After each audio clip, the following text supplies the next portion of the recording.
उत्तर प्रदेश के एक छोटे से कस्बे में एक पुरानी लेकिन सजी सवरी हवेली थी। उसका नाम था शांति निवास। इस हवेली में रहती थी शोभा देवी। 60 साल की उम्र, गोरे चेहरे पर झुर्रियों की रेखाएं, लेकिन चाल में अब भी ठसक थी। उन्होंने अपने जीवन में बहुत संघर्ष किया था। शोभा देवी का इकलौता बेटा अमन उनकी दुनिया था। पति रमेश बाबू की मृत्यु तब हो गई थी जब अमन सिर्फ 12 साल का था। तब से शोभा देवी ने सिलाई, बुनाई, ट्यूशन और घरेलू काम करके बेटे को पढ़ाया, इंजीनियर बनाया। जब अमन की नौकरी दिल्ली में लगी तो शोभा देवी ने चैन की सांस ली। कुछ सालों बाद उन्होंने अपनी पसंद से एक सुंदर, पढ़ी लिखी और सभ्य लड़की रमा से बेटे की शादी करवा दी। शादी के बाद अमन ने नौकरी छोड़कर घर के पास ही एक प्राइवेट फर्म में काम करना शुरू किया।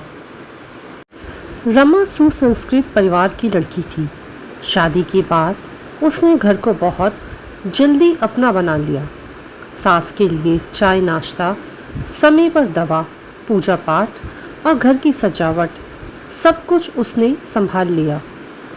शोभा देवी पहले तो बहू से खुश थी, लेकिन धीरे धीरे उन्हें लगने लगा कि अब बेटा पहले जैसा नहीं रहा।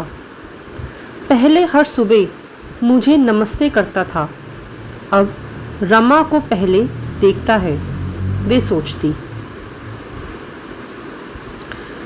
पहले ऑफिस से लौटकर मेरी चाय पूछता था, अब सीधा रमा के पास चला जाता है।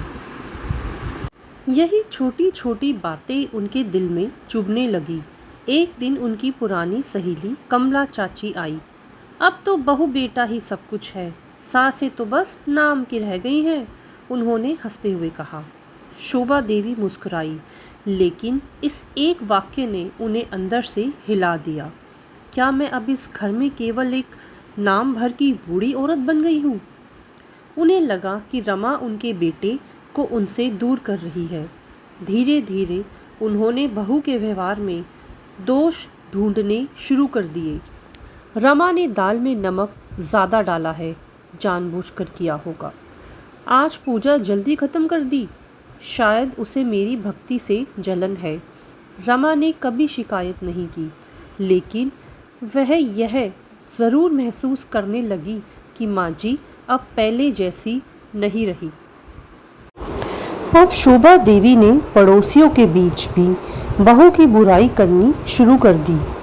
बेटी जैसी कहती थी, लेकिन आजकल आंखों में आंखें डालकर बात करती है। रमा को जब यह बात पता चली तो वह चुपचाप थी। उसने अमन से कुछ नहीं कहा, क्योंकि वह अपने रिश्ते को बिखरते नहीं देखना चाहती थी। लेकिन जब एक दिन शोभा देवी ने अमन से कहा, रमा का किसी से फ़ोन पर ज़्यादा हंसना ठीक नहीं लगता बेटा, औरतों को शर्म होनी चाहिए, तो अमन को भी झटका लगा।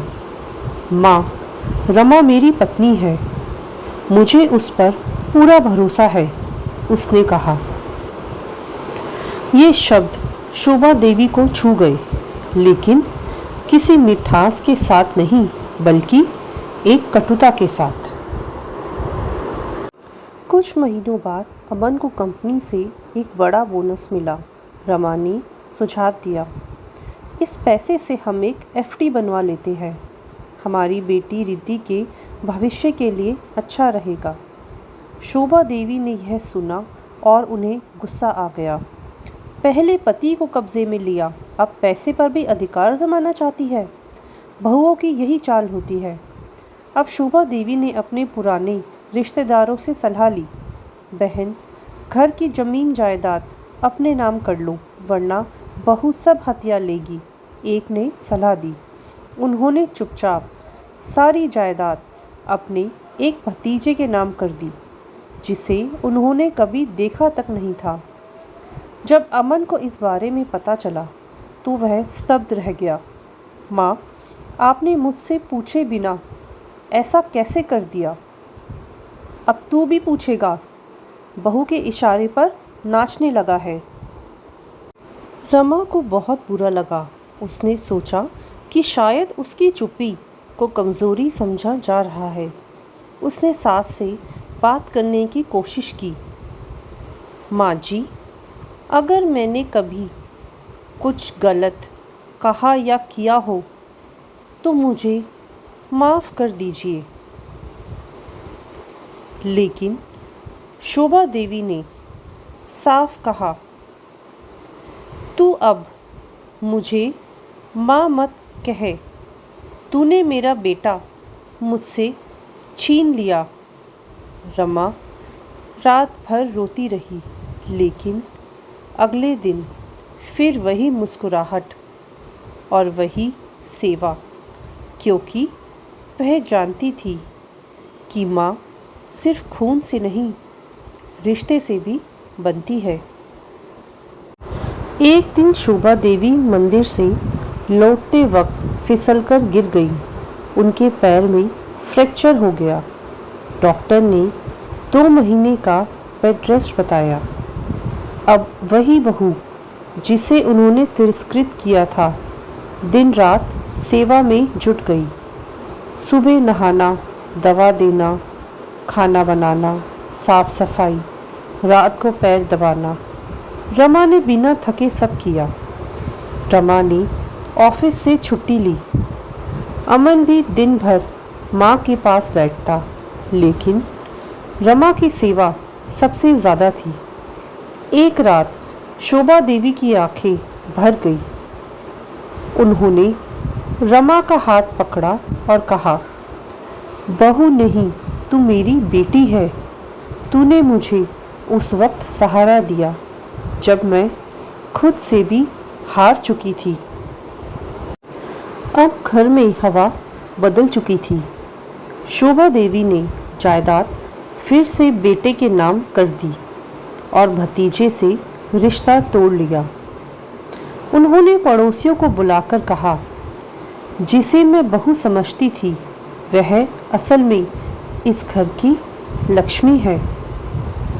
रमा मुस्कुराई और पहली बार सास के गले लगी।